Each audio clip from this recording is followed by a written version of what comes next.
Welcome back, guys. This is Building a Million, one day at a time. So it's been a minute since I post. I apologize. I've been really busy. I just found out that I passed my test that I needed to re-license to be a teacher in Utah. So I found out that I'm going to be teaching next year, which I'm torn about, good and bad. But that's put a little bit of pressure on me to get everything ready that I need to in my rentals to be able to step away again to teach next year.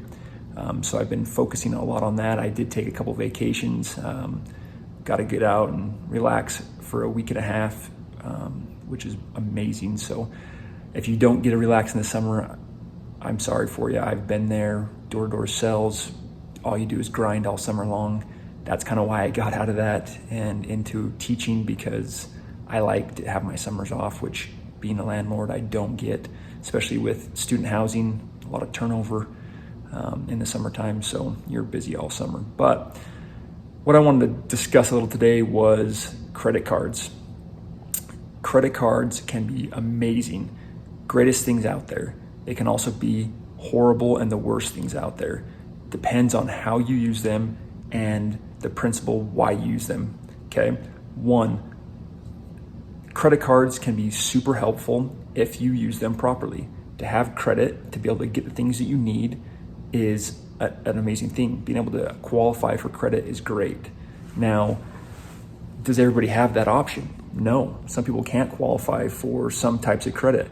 Credit cards, unfortunately, almost anybody can qualify. Now, your credit limit is going to be different for everybody, and your interest rate, if you have to pay interest on that credit card, is going to be different. The better credit score you have, the lower the interest rate will be on that credit card.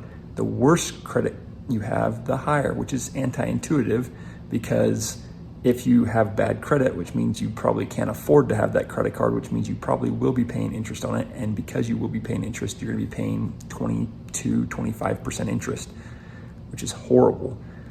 Now, if you get a credit card and you don't understand how to use it, this can be one of the worst things you do.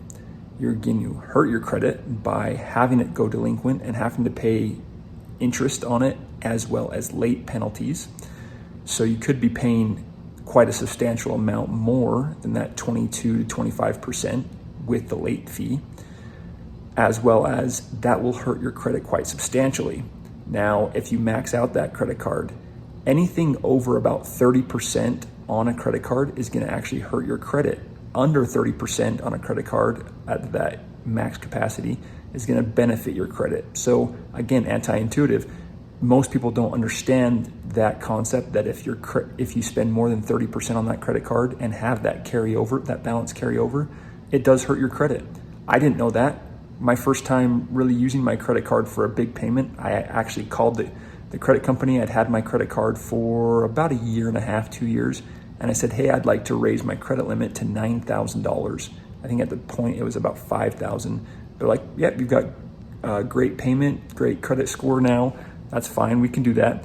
They raised my credit score to my credit limit to $9,000. I went out the next day and bought a car on it, thinking that I would love to get the benefits of the interest back. So, and I'll talk about that benefit in a minute. But I spent all $9,000 on my credit card. The next day I paid it off, not a problem. But it hurt my credit about 60 points.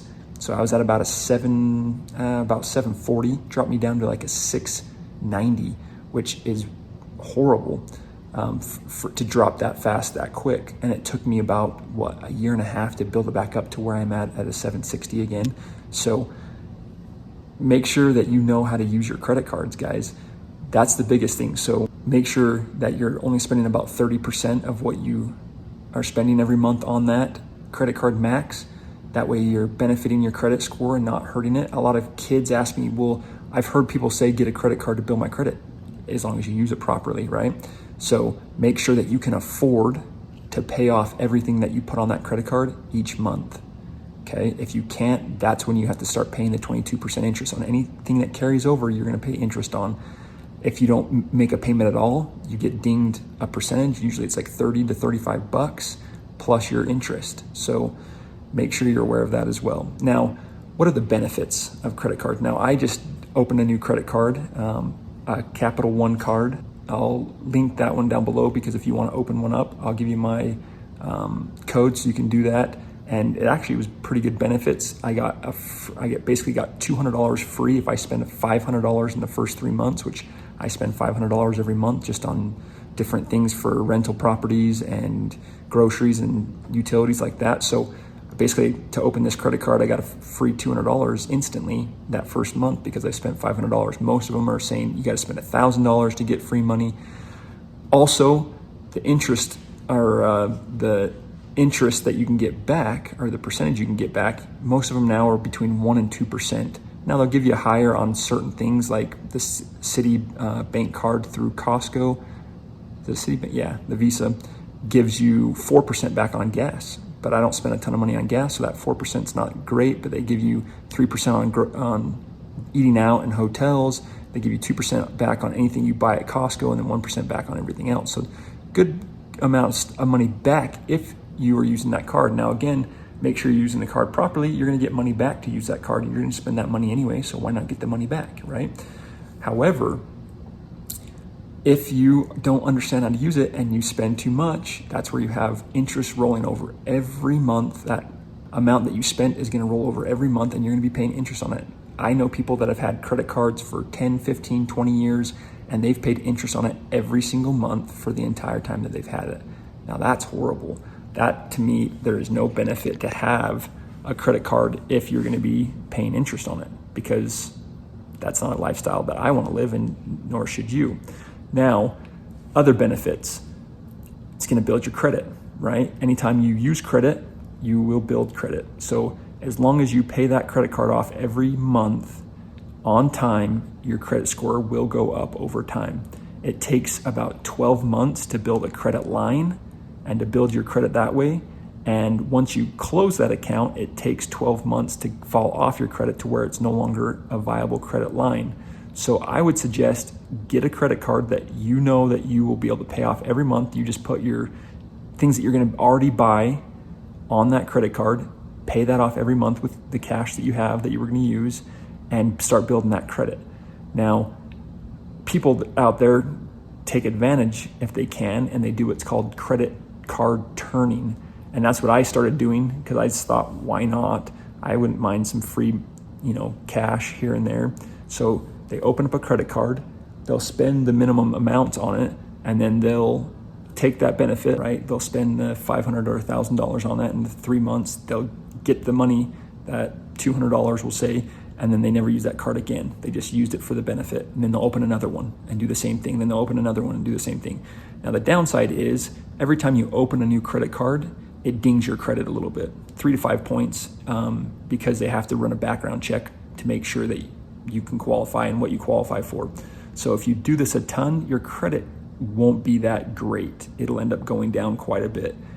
That's okay if you don't need the credit to get other loans. Does that make sense? And if you're always paying it off and just rolling it, then yeah, you can credit card turn, and you could open one every month. It's crazy. I'll show you here. I've actually, since I've opened 2 credit cards in the last year, the BlockFi credit card, that way I can earn Bitcoin with every transaction, and this new Capital One card. Now, because of that, I probably am getting 3 to 4 credit card statements or credit cards, 3 to 4 credit card in the mail every week, trying to get me to open up a new credit card. So be aware of that. Now, the benefits aren't always the best on all of those. Some of them are better than others, right? Some of them offer, 1% back, 1.5% back, 2% back. Some of them are saying we'll give you a free $100 if you spend $1,000 in the first 3 months. We'll give you $200. So the highest I've seen is $250, and you can use that for flight miles. You can use that for cash back. You can use that however you want.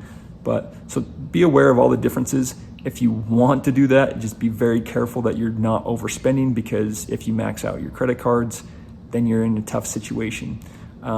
If you want me to talk about in my next video, I could talk a little bit about credit cards going into default and stuff like that. If you are interested in that, if I can get enough comments down below that says you guys want me to make a video about that, I will, of what happens when credit cards go into default and get sold into collections.